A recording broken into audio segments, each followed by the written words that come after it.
Let's get this deadly meeting into session. Hello everyone. Today I will be reading Chapter 1 of my newly published novel, Deathchill. Don't worry, I will also still be making more helpful episodes in terms of grammar and such, but for now I want to work on promoting my novel, of course. For anyone who's unaware, my novel is currently available on Amazon as an ebook, and paperback, and a hardcover, and I've also started recording to have it on Audible as well. For this series, I'll be reading the first 10 chapters of Deathchill, and if you'd like to know the rest of the story, then you'll have to purchase it. So, without further ado, let's get into today's chapter. Now, before we do, I just want to quickly say this is a pre-recording that I made for the Audible. So, there's gonna be it's gonna say the end at the end of the recording of it. Just that's not part of the story. Just it's saying the end, and it's also gonna say Deathchill Chapter 1 narrated by written by blah blah blah. That's just part of the Audible thing. So yeah. Alright, so without further ado, let's get into today's chapter. Deathchill. Written by Porscha Aubrey, narrated by Porscha Aubrey. Chapter 1. Getting Ranked. Good morning, Lexus. I can recognize that voice anywhere. Good morning, Anne. I'm so glad to see you again. Anne is my best friend out of our entire friend group. There's almost never a moment that we're apart. Same here. So how was your summer? Her medium-length brown hair drapes over her shoulders, and her casual dark clothing blows in the barely existent winds. What do you mean? You were with me for the entire summer, I mentioned with a laugh. Her pale skin sticks out compared to my light tan, proving the fact that she spent more time inside reading than she did outside doing literally anything. Right. How's your walk here? Interesting. Got to love having two older brothers with their names combined mean destroyed. So how's James doing? Pretty well. Hates school like always. Got to love having such a good supermodel big brother. Her face shows a bit of sadness, but I know she's joking. I'm sorry. It's fine. I'm sure that he'll get his act together soon enough. I doubt it. That guy never goes outside, never eats properly, and never trains his powers. He's almost an adult, and he still can't take care of himself. Are you ready for the testing? I ask, trying to change the subject. You know, at normal schools they don't test their students on the first day. Actually, a lot of schools do, depending on the teachers. Of course the students hate those teachers, though. I correct her with a matter-of-factly tone. Also, we're not really like normal schools. You know, powers and all. I guess. Have you joined a team yet? No, not yet. Have you? Yeah, I joined Mobile Kinetics. Why? They're the worst team in the ranks every year. Because I was always in Mobile Kinetics, she shrugs, like the ranking of the teams don't affect your future. You know, you should join a team soon. I've been invited to a few, but none of them I was interested in. That's too bad. The bell rings, blaring the sound that's about to lead us to another year of headaches, stress, and pain. Alright, everyone, please start your way to the magic testing room, yells Paul Diamondship, the school principal. See you later, Lexus. She pulls me into a quick hug. Bye, Anne. We break it and wave each other goodbye. I don't miss this school one bit. The teachers are strict, the students all either have massive egos or they say sorry for every little thing.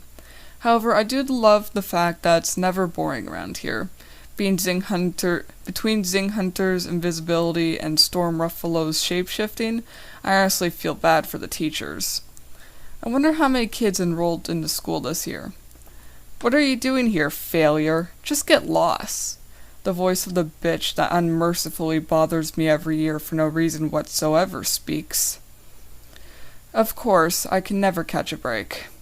Good morning, Rebecca. Showed any guys your rocking body yet? I ask in a sing-song sarcastic voice. Ha!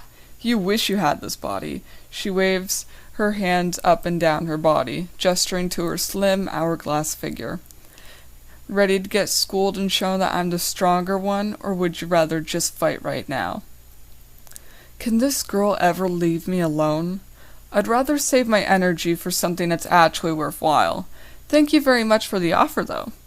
I give her a cheeky smile and walk off, her gaping jaw making it difficult for me to hold back my laughter. Come on, everybody, hurry and line up, yells Paul Diamondship.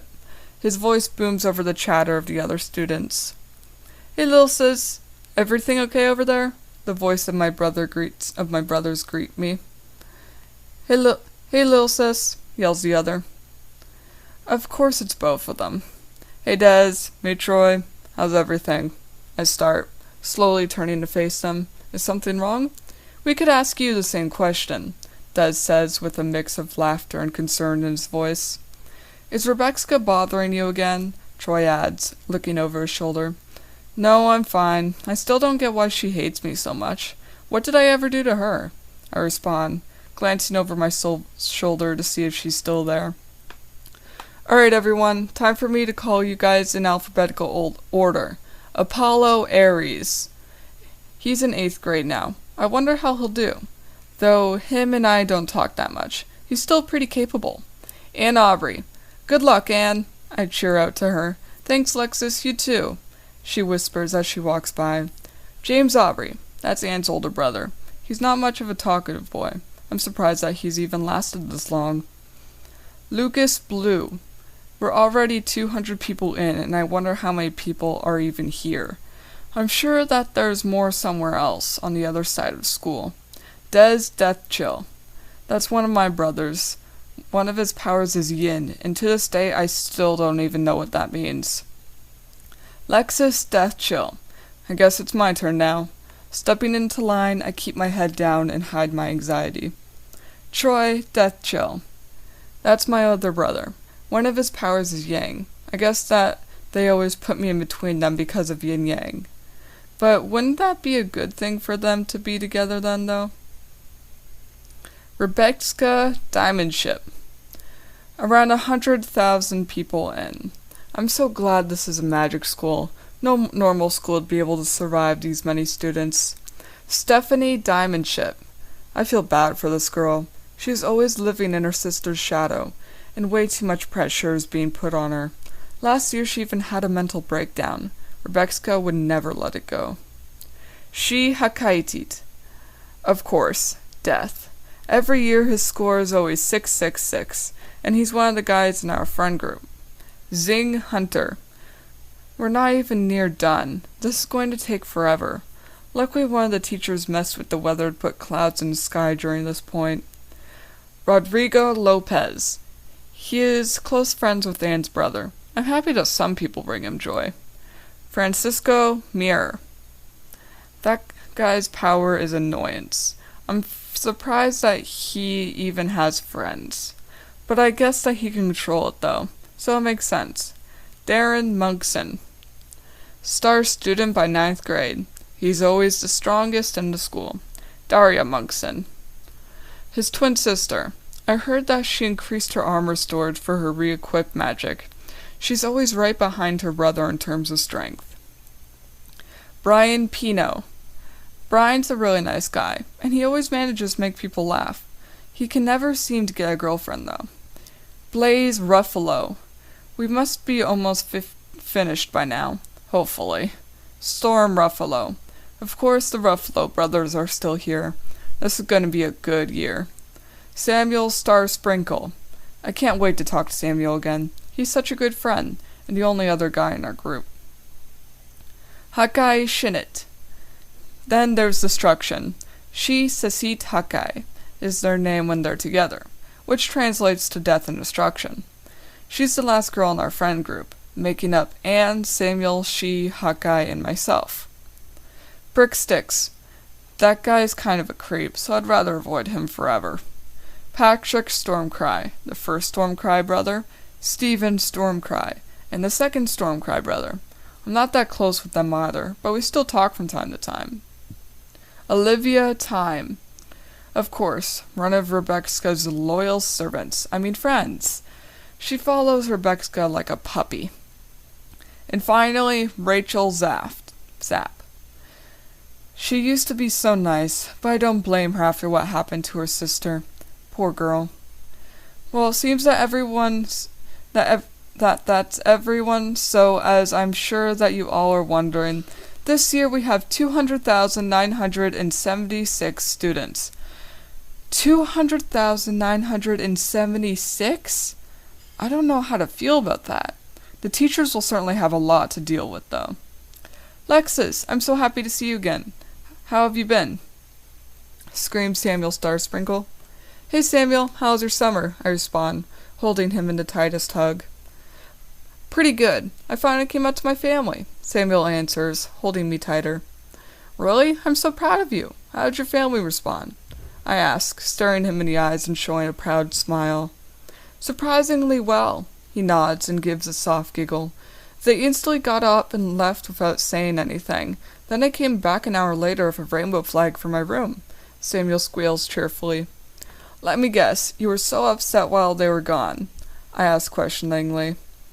Yep, but I decided to wait to see what happens, Samuel responds with a grin from ear to ear. Leave it to you to be curious and patient at the same time, I said, giving Samuel another huge hug as we laughed together. Have you joined a team yet? Samuel asked wonderingly. No, not yet. I've been invited to a few teams, but none that stick out to me, I answer with sadness in my voice. How about Stormy Rains? That's the one that I joined, Samuel asks. Honestly, I've been wanting to join the Grim Reapers, I answer, remembering that they've stuck the most out to me. That sounds perfect for you, especially with your powers, Samuel speaks with the motivated voice. Death, fire, and cold. You should totally join, squeals Samuel. My powers are nothing compared to yours. Poison and shape-shifting? I respond motivationally. Alright, everyone, line up in your grade lines in alphabetical order, yells Paul Diamondship. See you later, I quickly say to Samuel. Later, Samuel responds. I'm in the 9th grade line. There are about a few hundred people in between my friends and me. Hopefully we're allowed to pick our seats. I'd hate to be separated from them.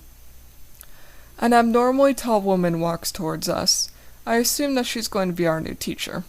Good morning, everyone. My name is Mrs. Jerper, and I will be your new teacher. She speaks with a kind voice, and I instantly know that I'm going to enjoy her class. So how about we head to the grade 9 sector and get you guys tested? What are your powers? A random voice yells from the line. Who said that? Mrs. Jerper asks, looking around. Me, over here, yells the person again. What's your name? Mrs. Jerper asks, raising an eyebrow. Lucas Blue. So what are your powers? Explains the boy. I have super speed and telekinetics. And you? asks the teacher. I control water and gravity, answers Lucas, still yelling from across the way. That's cool. Let's continue this discussion later. She nods, showing that she acknowledges him. Let's head to the grade 9 testing facility, Mrs. Jerper says, leading the group. The school's so big, but the size makes sense since they're technically training sorcerers, warriors, medics, etc. Sorcerers are on top of this world. If you're ranked number 1 out of all the thousands of people here, then you are automatically a sorcerer. The ranks number 2 and 3 are sorcerers in training. Anything under that is just a regular old student being prepared for the world. My parents, Mercedes and Richard, finished the school in the top 10,000, which is more amazing than it sounds. My mother's a doctor and my father is a field medic. With my powers, I'll likely end up being an executioner, but I don't want to do that. I don't know what I want to do, but not that. My favorite part of this school would probably be the battles. I loved fighting with my team last year, but I love the 3 versus 3s that turned into 1 versus 3s. I mainly like it when I win, though. I'm a bit of a sore loser.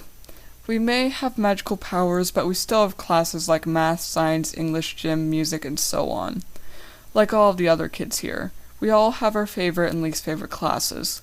Last year, my favorite would most likely be gym, and my least favorite would be science. Alright, class, line up. The teacher orders us, and we do so. There's around 33,000 students in this class, so I will not be able to put you guys in alphabetical order. so just tell me your guys' names before testing your magic power, says the teacher, with a hint of laziness in her tone. Hey, I'm Aubrey. Anne moves up. Alright, go ahead, responds the teacher. The way that we're ranked on the first day is to be taken to a sector for a certain grade, and we attack a huge orb in the middle of the room, with as much strength as possible. Then once everyone else is done, we are given our rank out of everyone in our school. Aubrey steps up, and she starts staring at the orb. Her power is mind reading, which isn't always the strongest, but it is very helpful for when there's battles. The orb turns green, which means that she's done. What power was that? Asks the teacher, looking at a notepad. Mind reading, responds Anne. Alright, go take a seat. The teacher nods at the vast room of seats. In the army, when you're getting your strength tested, once you're done attacking the orb, it shows you the strength of your magic power as a hologram on top of it, which this one doesn't, sadly. I zone out for a few minutes, then I hear a loud bang. It seems the sun has blown a hole in the roof. Nothing new there. Looks like I'm up now. I'm Lucas Blue. I use water and gravity, Lucas says with confidence as he walks past Mrs. Jerper. Go right ahead, responds Mrs. Jerper with a smile. Lucas steps up and gives the orb a huge death stare. He breathes, then he strikes. Hitting an orb with boiling hot water, then freezing it with freezing cold water. He uses his gravity powers to break the ice. The orb sinks into the ground and turns green. Lucas brings the orb back above the ground and goes to take a seat in the back center of the class. Not going to lie, that was pretty cool, Mrs. Dripper says in awe. I wonder how my brothers are doing right now. I don't even know how their powers work. Yin and yang? How's that supposed to work in an individual attack? Yin and yang are their only powers I know of. How do they do so well every year? Excuse me, ma'am, it's your turn now, says Mrs. Jerper impatiently. Oh yeah, sorry, I'm Lexus Deathchill. My powers are death, fire, and the cold, I say quickly, running up to the orb. It's fine. Good luck, says Mrs. Jerper as she watches me. I step up, starting with my death stare. Then I set the orb on fire, attacking it from every direction. After that, I freeze it by bringing all of the cold air around it. Then I finish off my signature death palm touch. The orb turns green, I turn around and head for my seat next to Anne. That was something, Mrs. Dripper slowly concludes. What's that supposed to mean? That was so cool, Lexus, Anne says to me, clapping with joy.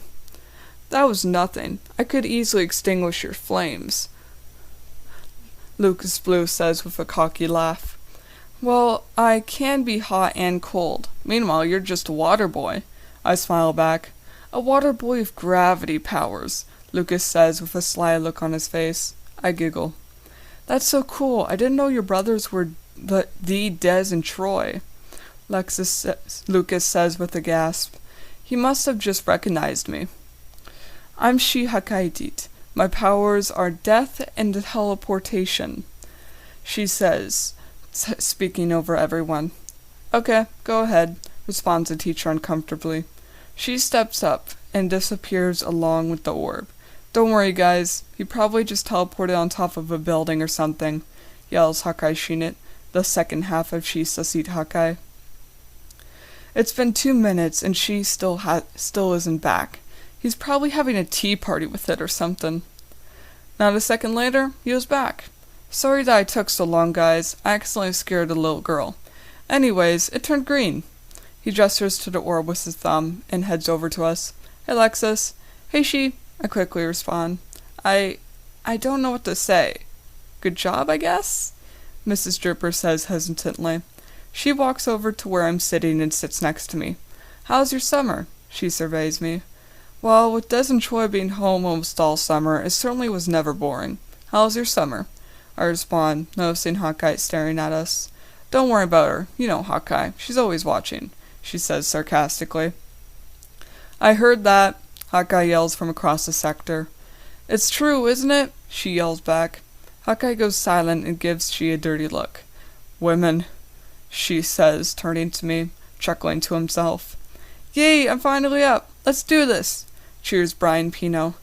Wait, I still need your name and powers. Mrs. Dripper quickly intervenes. Oh yeah, I'm Brian Pino, and I control emotions, fire, and explosions. Brian says with the funny voice, adding emphasis to explosions. Oh boy, go right ahead, Mrs. Dripper interrupts. Brian steps up to the orb, instantly setting it on fire. Then he surrounds everything around it in explosions, finishing off with just staring at it.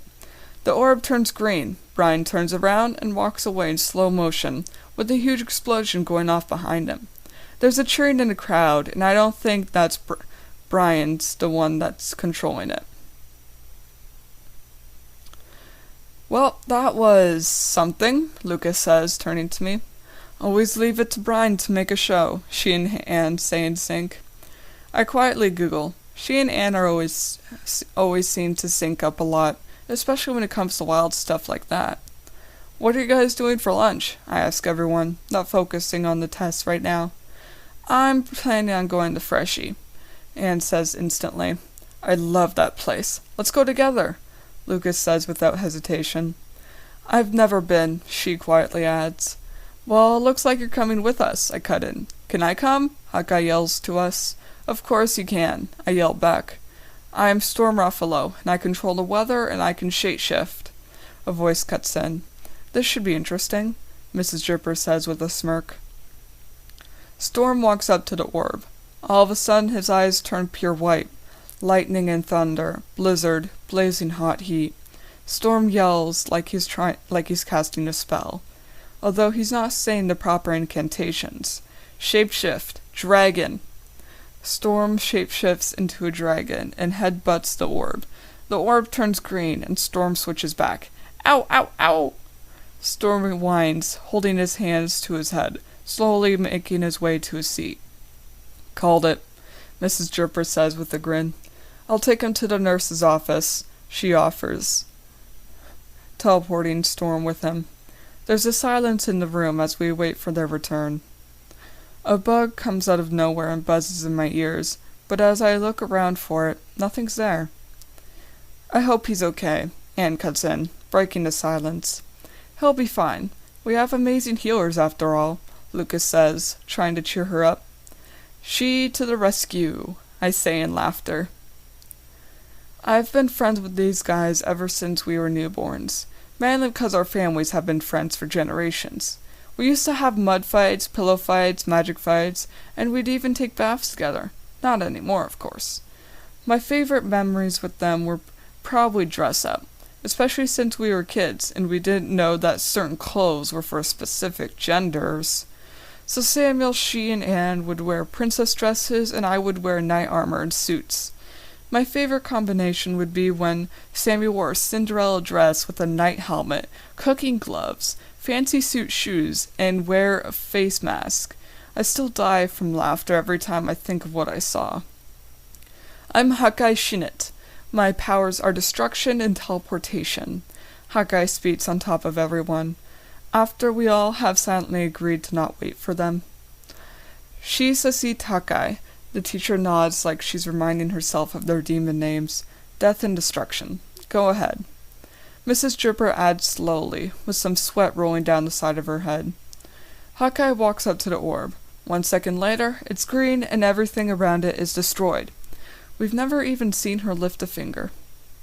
I have the feeling that I might die this year, Mrs. Dripper says, turning pale, though there's no sign of a joke in her words. Guess who's back? Back again, she says, teleporting on top of a desk. She's back. Tell your friends, I respond back, perfectly on beat. Hey, she's back, Anne says to Lucas quietly, joking about the tell your friends part. How's Storm doing? Hawkeye asks with concern. He was healed so well that he's too hyper to stay still, she says with a laugh. That's odd. I don't remember our nurse being that good. I'm guessing that we have a new school nurse, Lucas asks. Yeah, the last one retired, she says with a frown. Why didn't we hear about this? Anne asks. Apparently she wanted to leave without anyone knowing. Either that or she was fired, she says, watching the students get tested. Neither is a surprise, I say uninterestedly. My name is Samuel Starsprinkle, and my powers are takeover and poison, Samuel Starsprinkle says with the most serious look on his face that I think he could find. Go, Mrs. Dripper says with a bored tone. Samuel Starsprinkle walks up to the orb and hits it with a poison whip. Take over, Bastion of Lock Beast. Samuel yells, turning into a giant beast and attacks the orb. The orb turns green and Samuel changes back and joins us. What's the difference between shapeshifting and takeovers? Hawkeye asked Samuel.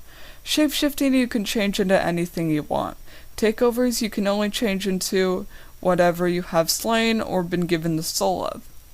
Samuel explains with a surprising amount of enthusiasm. So, lunch? Samuel turns to me questionably. Freshy, I reply. Sweet, Samuel says with a grin and plops down into a seat. My name is Stephen Stormcry, and my power is resizing, Stephen says with shame and fear in his voice. Good luck, Mrs. Dripper says. Stephen runs up to the orb and becoming 30 times its size and steps on it. The orb turns green, then Stephen goes back to his regular size and takes a seat in the darkest part of the room. He seems to not be very proud of his power, I turn to my friends. No one responds. I don't blame them. The power of resizing is one of the most disrespected powers in the world, mainly because it doesn't increase your magical strength. People with the power of resizing are also not allowed to be what they want when they grow up. They also aren't allowed to fight for certain teams because of their power. Their lives are heavily controlled. At least they're allowed to be friends with whoever they want, as long as their family isn't that strict. We all sit in silence, watching one person after the other striking the orb, waiting for it to turn green. Luckily the orb has not turned yellow or red. It gets so boring when that happens. Yellow, we have a whole assembly on whoever got it, but to this day none of us know what yellow even means. For red it's even worse. A whole statue is put up and a bunch of stuff is done for them. Just like with yellow, none of us know what it means. I think that we're taught that either this year or next year though. Well everyone, that concludes the testing. Tomorrow you will be given your ranks, and Friday will be the day that anyone that isn't in a team will be taken out of class to decide which one to join. It's not required, but it's highly suggested. Mrs. Dripper finishes. Time for lunch. Freshy, freshy, freshy, Samuel chants all the way to my locker. How do you guys think you did? Anne asked the entire group. I think I'll at least be in the thousands, Lucas says, pride showing all over him. How many people you think got kicked out today? She asks. At least a few thousand. It sucks that if anyone misses the first day of school, then they're automatically kicked out, Hawkeye responds with a frown. How many of our friends do you think got kicked out? Samuel asked with concern. Probably a few. Don't forget, lots of parents don't want their kids around this many people because of how dangerous it is, I respond. Lots of these kids tend to have anger issues, so that can add on to the parents' fear. There's also detention, Lucas mentions. They just put a magic canceling bracelet on you which shocks you if you try to hit anyone. Yeah, but it doesn't protect you from getting attacked. So if anyone were to pick a fight with you, then you just have to sit there and take it, I add. Yeah, that happened a lot last year, she says, scratching his neck. He's one of the guys that was doing it. Hey Lexus, it's so nice to see you again. I turn around and see Zing Hunter running towards me. Oh hey Zing, what's up? I greet him, looking around. I can't talk long or else Rebecca is going to see us, so have a good day, Zing says in a rushing voice. Well, well, well. Already stealing boyfriends, Lexus? Rebecca says, slowly putting her arm around Zing. Sorry, Zing mouths to me. Come on, Ring. Let's get away from this loser, Rebecca says, giving me a salty glare and dragging Zing behind her. My name is Zing, Zing says in a groan. Whoa, you know Rebecca? Lucas gasps. Wish I didn't. I sigh, letting my arms hang limp by my side. Why does she hate you anyway? She asks. Because she's intimidated by her, Hawkeye chimes in. Just look, Alexis. She's beautiful. She gestures to the entirety of me, then looks at me directly. You can probably get any guy you want. You can certainly get Zing, Samuel says with a cheeky grin. Don't forget, she'll leave any guy who is a rank lower than her, Anne says mockingly with her arms crossed. I'll give them a day, she says with a laugh. You're just saying that because the ranks are being told tomorrow, Hawkeye responds, smiling and pointing at she. Yep, and I'm aiming for 666, just like every year, she says, showing his fangs. You know you're supposed to try and be the strongest, I mention. It's a statement, Karen, she says sarcastically. You've always been a little demon, Hawkeye says with a motherly tone. Hey, little sis, yells Des and Troy in sync. Hey guys, what's up? I quickly turn and ask. They tackle me to the ground, hugging me. You know it's the younger siblings that are supposed to be jollier and more hyper. Do you not love us anymore? Des asks, jokingly with pouting lips. Of course I still love you guys, you're my big brothers, I say, pulling them in for a hug. What's actually going on? I whisper in their ears. Their smiles fade away. We need to tell you something, Troy says, grabbing me by the arm and pulls me away. See you guys later, I guess. I shout back at my friends as I'm being dragged away. See ya, Samuel yells over to me. Des and Troy pull me over to a tight alleyway. Then they change to the Ruffalo brothers. Their faces look horrifying as the skin shifts. Lexus Deathchill, we've been expecting you, Blaze Ruffalo says as he taps his fingers together. I know, you brought me here, I say impatiently. What do you guys want? They both look at each other, then back at me with a smile. The ranks were already figured out, Storm says with a pesky grin. That's no surprise. Everyone should be done already. So of course everything is done and finished. So what does this have to do with me? I ask, rolling my eyes and tapping my foot. What? Want to know a few ranks? Blaze asks with a smirk. Alright, fine. I cross my arms. Me, Anne, Rebecca, she, Des, and Troy. You got 156 out of 200,976. Rebecca got 68 out of 200,976. She got 666 out of 200,976. Des got 99 out of 200,976.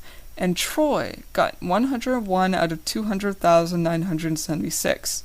Blaze finishes, listing off all the placements like he memorized them. What about Anne? I ask, even more curiously. I don't think you want to know, Storm replies, nervously. It can't be that bad, I say, waving my hand in the air. 200,976 out of 200,976, Blaze says slowly. I stand there, staring at him. I'm at a complete loss for words. Anne got last place? As in weakest in the school. Out of all the students here, she got last. I know, this must be shocking, Storm says with a solemn look on his face. Why are you guys telling me all this? I ask with a frown, so low it could reach my collarbone. Because we felt like it. He shrugs like he doesn't care how I'm feeling. Then his expression turns soft. Here, I knew you would be upset about it, so I got you some ice cream, Blaze says, handing me an ice cream cone. Your brothers told us that ice cream makes you happy, Storm mentions, trying to comfort me. Thanks, guys, I mumble, licking the ice cream. It's a regular vanilla drumstick. Are you going to be okay? Blaze asks concerningly. Yep, thanks for the help, guys, I say with a smile, emphasizing the effect ice cream has on me. That's better. Enjoy your lunch, Storm says, waving me goodbye. Thanks. You too, guys, I shout, running to catch up with my friends. I start to think. Of course she got 666. He always does. I would tell him, but I think that he would like the surprise better. Now I don't know about Anne. Should I tell her or should I not? I think I should tell her to help ease the pain, but what if she thinks I'm bullying her? I know that the Ruffalo's brothers are telling the truth, because of their powers. They can easily change into one of the teachers and find everything out, and the principal will never know. They always did that when they were younger. They'd give themselves better grades, they'd get cookies and cakes for my brothers and I, although I never knew why they treated us so kindly. I guess I'll never know. I start to catch up with my friends. They're smiling and laughing together. It makes me realize how insignificant I am in the group. They could easily replace me. I should just go. It's not like they will even notice that I never caught up with them. Anne looks over to me. I can tell that she's reading my mind right now. She starts running up to me and gives me a big bear hug. She says to me with a big smile on her face, "Don't ever think like that again. You're not insignificant. We can never replace a lifelong friend. We were happy and smiling because we're all friends, and we're talking about our memories together with Lucas." Everyone starts to run up to us and give us a huge group hug, warming me up like I'm living on the sun during summer. At the sight of she, I start thinking about the ranks again. Then I look at Anne. Shit. I gotta go, Anne mumbles, walking away with a very disheartening smile on her face. Anne, wait, I'm sorry, I say, running after her. It's fine, I just need some time alone. Anne's voice is barely audible as she continues to trudge away. We just stand there, staring at her with no regard for anyone trying to get past us. We find we lose sight of her. She, get James Aubrey, I order quickly, turning to my friends. On it. She nods as he teleports away. What's going on? Hawkeye asks worriedly. She teleports back with James. Okay, what's going on? James says with a smile, with a face and tone so angry it makes me shiver.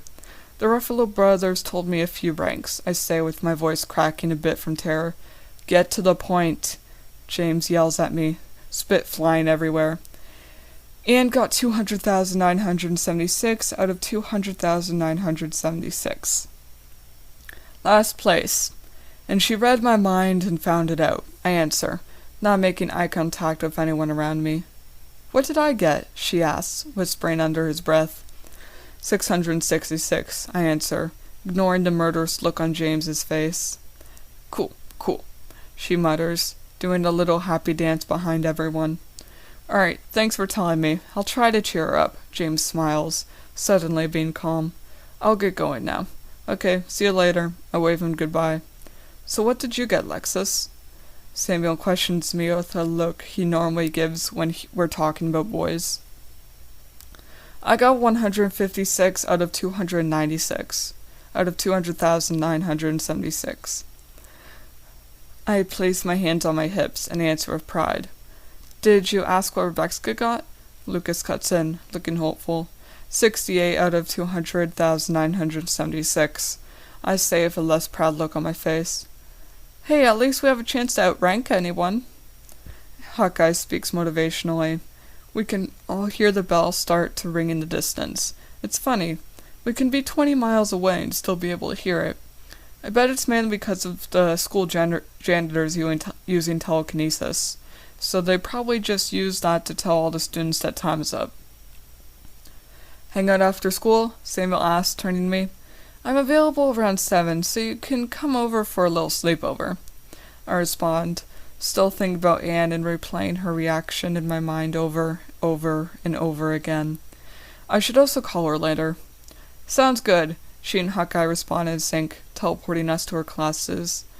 We appear at the non-magic school. It's not nearly as big as CPHS, but then again, nothing ever will be. The walls are boring white and the lockers are dark blue. Every few steps I can clearly see fingerprints. Did the janitors even clean this place up? The halls smell like sweat and hormones, making me feel like I'm about to throw up. Can I come? Lucas asks as we walk to our desks. Of course. My place is like the TARDIS from Doctor Who. Bigger on the inside, I say with a giggle. Just like my heart, Lucas says, holding his hand up to his heart. I'm sorry, but all I can visualize is blood everywhere, I say with a sleek smile and one eyebrow raised. Alright, class, settle down, the teacher shouts, speaking over everyone. That's something that I find a bit dangerous about magic school. We're only in the actual magic school for magic classes, but for rest of the classes like math, science, English, and so on, we're transported to a regular school and given power-canceling jewelry, so that our powers won't work. Unlike the power-canceling detention bracelets at Central Powers High School, we can still get into a fight and be able to fight back. Although for gym class, we're brought back to CPHS, because in a lot of schools, joy isn't allowed during gym class.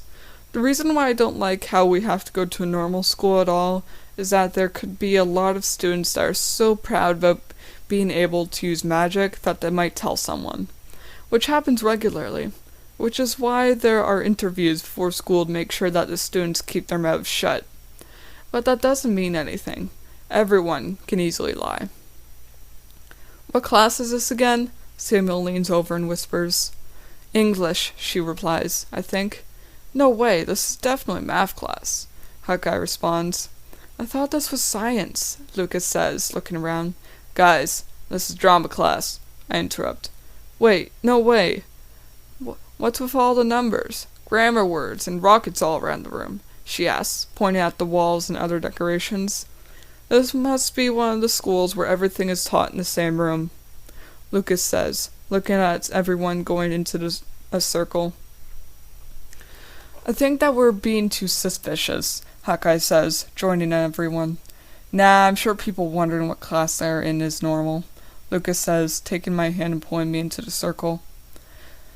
Alright, class, let's go around in a circle and tell something about ourselves, the teacher interrupts. God damn, is this kindergarten or something? My name is Mr. Snyder. Hi, Mr. Snyder, everyone says in unison, except for one boy. Alright, let's start with you, Mr. Snyder says, pointing to a boy next to him. The boy has long brown hairs, eyes as blue as the Bermudan Oceans, and clothes covered in video game and meme references. Hello everyone, my name is Julian Barber, and I had an addiction to oxygen for 15 years, Julian says with a smirk. Hi, Julian, says Hawkeye, Samuel, Lucas, and I all in unison. Julian, that is completely unacceptable, Mr. Snyder suddenly screams, pointing to the hallway. With everyone talking in unison, it might as well be an AA meeting, Julian says, giving my friends and I a thumbs up. Don't go getting a crush on him, he's a normal human, Hawkeye whispers in my ear. His clothes have more references than any of the papers I will ever write, Lucas mentions jokingly. I wonder if he'll ever live to get over his addiction, Samuel adds. We totally have to talk about him tonight. Well, now that he's gone, let's get back to work, Mr. Snyder rolls his eyes and speaks with annoyance. That was rude. Even if he is or isn't in here, the teacher should never badmouth a student, especially around other people. They could easily lose their job. This teacher must have given up on caring already. We slowly go around the circle, some people talking about their summer, family, pets, memories, some showing no energy or asking to be skipped, which then the teacher would laugh at them. Others show so much energy where we listen to them talk for about 2 minutes straight. Then finally the teacher gets to us magic users, starting with Lucas. Hi, my name is Lucas and I invented gravity, Lucas says, looking down and smirking. Get out, the teacher says, turning red with anger. Lucas walks out into the hallway and gives Julian a fist bump. Now it's Hawkeye's turn. Hello, my name is Hawkeye, and my name translates to destruction, Hawkeye says, showing her fangs. Get out, the teacher says, even more red than before. For translating my name? Hawkeye looks around with a accused expression. Next, Mr. Snyder says with impatience. Now it's She's turn. This should be good. My name is She, and it translates to death, She says, slowly showing his fangs and changing his eye color to pure black. Luckily no one seems to have noticed. Out! The teacher screeches. Damn, what does this dude have against names? Now it's Samuel's turn. He looks at me with a smirk. Looks like we're testing the teacher's limits. Samuel stands up and begins to speak. My name is Samuel Starsprinkle, and don't you dare, Mr. Snidel says, pointing at him with a fire in his eyes. I can turn into a dragon, Samuel says, already walking to the door. He's technically not wrong. I'm gonna kill everyone here, Mr. Snyder growls, face-palming. Before Samuel leaves the room, he turns and yells, Also, I'm gay! And he skips out of the room. The teacher looks at me, indicating it's my turn. I stand up, slowly start walking to the door as I start. My name is Lexus Deathchill, and I'm the Grim Reaper's daughter. I leave the room. All my friends circle around me, laughing at how red the teacher is. He was as red as the deepest pits of hell, Lucas chuckles. I don't even think he likes kids, Samuel responds, doing a little spin, and swings his arm around me. Mr. Snyder never did. He lost his wife to his own unborn child. Julian starts, and we all turn to look at him. She died giving birth. The child even died as well. Julian adds, watching Mr. Snyder lecture the undeserving teenagers. Why is he even still teaching then? Also, doesn't he know that other children aren't the reason for their deaths? Asks a few questions with a twisted look. Wait, how do you know that? Hawkeye asked another, spurting out queries faster than we knew we were gonna be kicked out. He's still teaching because he's paid a lot to be a teacher. It doesn't matter if other children are guilty or not. He lost his wife to his own baby. I know all of this because it was on the news and he keeps reminding us of it. Julian answers all of the questions without missing a beat. How long do you think he will last? Lucas asks, watching him make everyone put their heads down. With us, 2 months max, she says, looking into the other classrooms. So is he gonna invite us in, or... Hawkeye slowly asks, watching Mr. Snyder start to yell at the other students again. I think we need to report this guy to our principal, Hawkeye whispers to she and me. He normally just leaves us out here for the rest of the day, Julian says as he's packing his stuff. Mr. Snyder's going down, Hawkeye whispers to us again. Not just yet. Let's give him a little payback for all of us kids, Lucas whispers with a little demonic grin. 2 hours pass by and the bell rings. Julian left 2 hours before we started making our plans to mess with Mr. Snyder. Casual pranks, buckets of paint on top of the doorway, whoopee cushion on his chair, a snake or some kind of bug in his drink. Nothing that really gets my heart pumping. If only Anne was here. She always comes up with the best ideas. Time for gym, Hawkeye says, holding her necklace. The jewelry that was given to us can also teleport us back to our school, warn our principal about something, and we can even contact people with it. Alright, let's head to the bathroom and get out of here, I say urgently, looking around as the other students begin to exit classes. See you guys soon, she says, running to the bathroom. Hawkeye and I run to the girls' bathroom, giving the boys a little salute as they run past us. We both go into separate stalls, not locking them, just so then we won't bother anyone else who wants to use the bathroom, although I'm pretty sure Hawkeye locked hers. We teleport in the desks that we sat in while we were being ranked. It already feels like I haven't been here in years, though I guess that's what waiting in the hall for hours can do to someone. Our jewelry falls off of us and flies to the teacher's jewelry basket. We can finally use our powers again. I start seeing people yelling in enjoyment, and some even breathing fire everywhere. If they keep this up, they're bound to get detention. I wonder how Anne is doing. I hope that she's okay. There's no way that she's in the lowest rank in the school. I've seen some 7th graders, and there's just no way. I refuse to accept it. We start to head to the field for PE. It's about 3 times bigger than our classroom sectors. It has to be because of how big the classes are, and there's the superpowers added on. Honestly, the people during gym with super speed are so lucky, even though they have to do extra laps. They can easily get through them all. Alright everyone, line up. 30 per row. Quick, quick, don't walk.